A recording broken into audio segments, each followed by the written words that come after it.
Now, our guest today is a professional actress with dramatic roles in some of the most well-known daytime soap operas, like The Bold and the Beautiful and The Young and the Restless.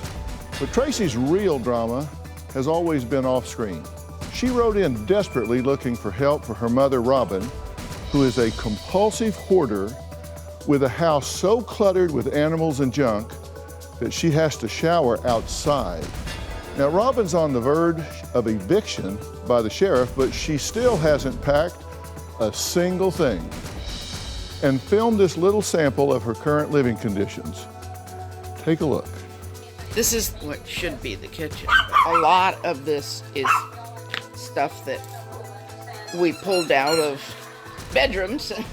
It's nice to have things to hold me up. This is the bathroom.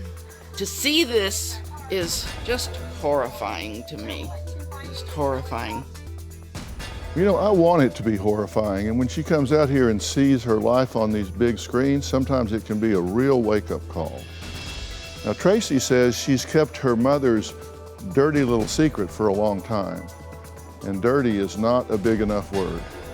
She says her mom ruined her childhood because she cared more about her objects and her animals than her own children.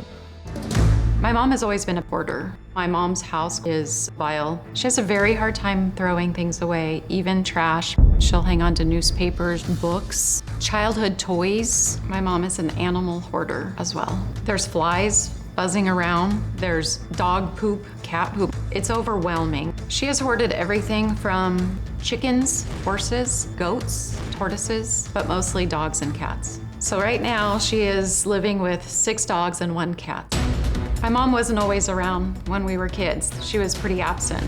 My sister and I were left to fend for ourselves. To get ourselves to school, food was always scarce. I remember one point I ate dog food. Didn't care for the taste, so I tried a dog bone.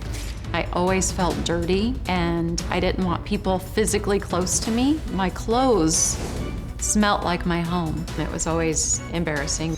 When I was 5, my mom sent us to live with my grandma, and we lived there for about 5 years until my grandfather passed away. My mom has done immense damage to me psychologically growing up. When I've tried to confront my mom with things from the past, she gets very explosive, very defensive, and you're left to feel like a horrible person because she's sick. I do want her to recognize the damage she has done. In the last 5 years, my mom's hoarding has gotten so out of control. She's on the verge of being evicted, and that really scares me. My mom is very self-sabotaging. She's her own worst enemy. We have all tried to help my mom. There's just no point. We're just gonna end up right back here again. Well, it's been 8 years since Tracy paid a visit to really observe her living conditions. Now, our cameras were with her for her emotional return.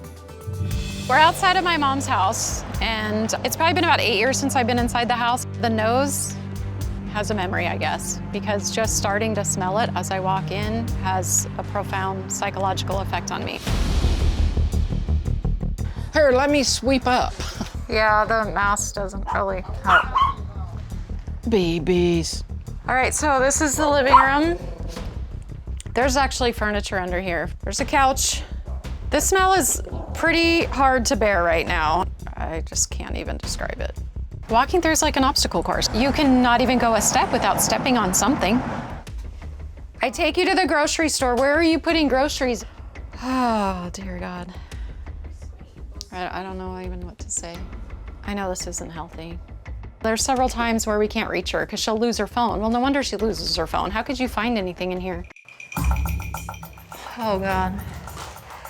I'm stepping in animal feces right now, and there's bugs all over the floor.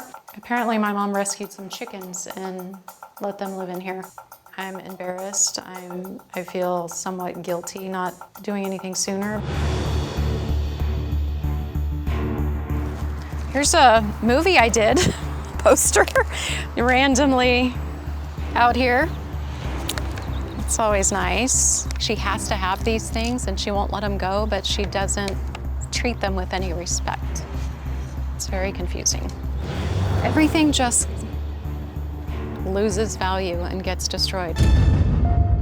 I've tried to help her so many times, and our efforts are sabotaged or just not accepted. This is the worst I've seen her live in. I'm the one who has to pull up to this driveway and worry. She's gonna be dead in this. It's horrible. I am appalled by the way I'm living. I have not been excited, optimistic, or had hope in a very long time. This is exactly what drowning looks like. This is it. This is above water drowning. Well, Tracy came to me for help with her mother, who is just really days, could be hours away from eviction due to her hoarding. But Robin says that she is called to collect things and doesn't like any family members in her house because they judge her. Take a look. When I was a kid, my mother, who hated me, called me Rob the Slob. It stuck with me. Like a gopher, I get in my hole and I gather things around me so I'm protected. If nobody's coming, nobody's gonna hurt me. It's so controlling, so overpowering, and it's so debilitating. Okay, it's good to meet you. Now, you've actually been here before. Yes. You've been in the audience. Yes. And I'd actually written to the show a couple of times, and I'd actually tried to, pray you into my life. Well, here I am. There you go.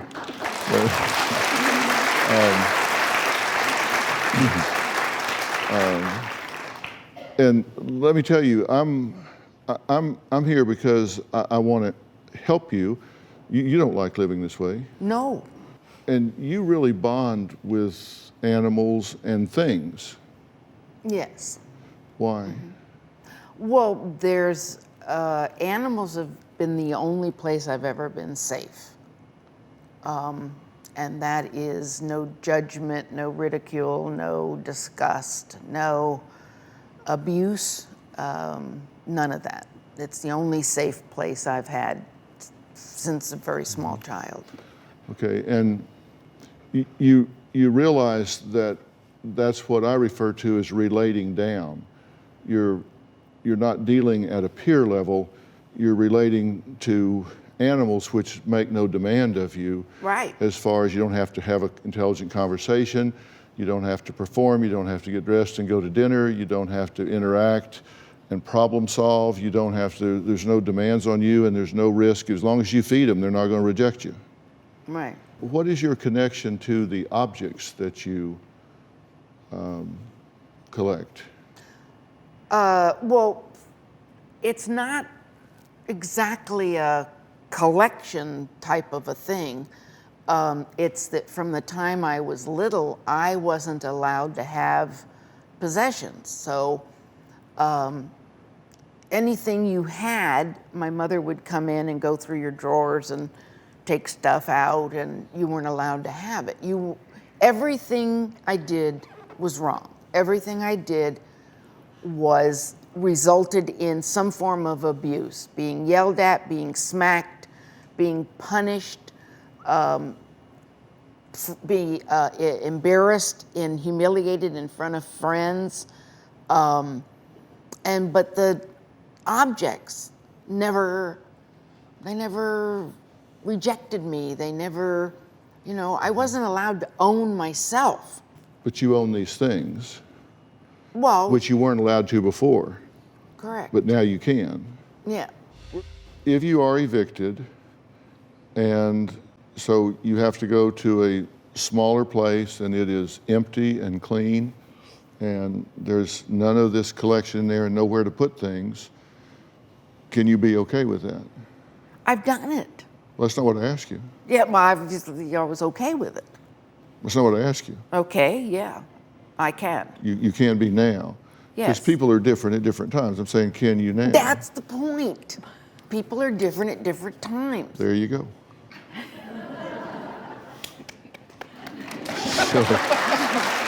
That's the point. That's why I trusted you to come here, because that's exactly it. You lived in clutter and all at the time, and you live very differently now.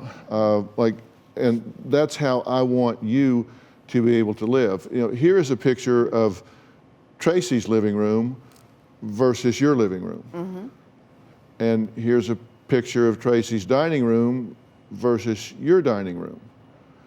And this isn't a foot race or a competition, but the reason I'm pointing this out is because she came through this and is living in a way that you can have people over and you can have kids in and you can this, and you can do the same thing. And wouldn't you like to have a home like this where you could feel comfortable? And Dr. Phil, this is not intentional. the past is over, the future hasn't happened yet. The only time is now. And we can't change what has happened. We really can't. And your mother can't give you what she doesn't have.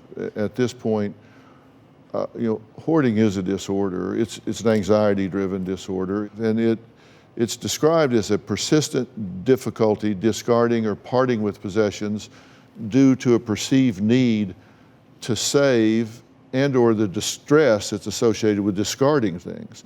So it's a strong, emotional, powerful sort of thing. And you can say, well, you hold on to things that have some meaning or value, and for her, like everything has a meaning or value because she's rescued these things. It's very frustrating, though, when she wants me to empathize with her and not hold her accountable because of her bad childhood while she was ruining mine. Mm-hmm.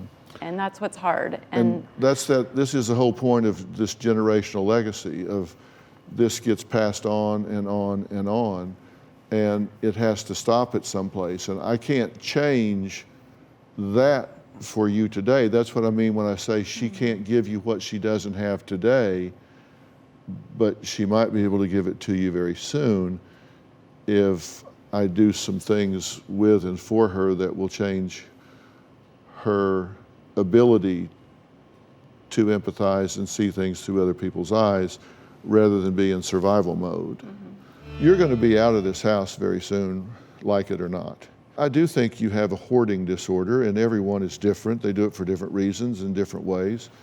I think for you, it's very anxiety-driven, and I think anxiety often occurs with depression, and I think it's trauma-induced. And what I propose to do is to intervene in that with you in a very intense way. I want to send you to a place called On-Site. And On-Site is just outside of Nashville, Tennessee. It's on 100 acres of rolling hills and some of the most beautiful real estate in the world. And it is a worldwide leader in trauma-based workshops for people. Mm-hmm. There's going to be a lot of moving parts in this because you're going to be out of this house and you're not ever going to be able to go back to it, and because somebody else is going to live there after a while. We have a nice apartment for 6 months that will be furnished and set up close to your husband and family, courtesy of Bridge Property Management. Now, this luxury community was custom built and features lots of amenities for your comfort, including a sparkling pool, fire pits, and a clubhouse area. It's perfect, because what I love about that 6-month plan too is it gives a time to rebuild some trust. Right. And we'll have a therapist involved that'll continue the work that starts at On-Site and go on from there. Do you have a story or a question for me? Click the link in the description and tell me what in the world is going on.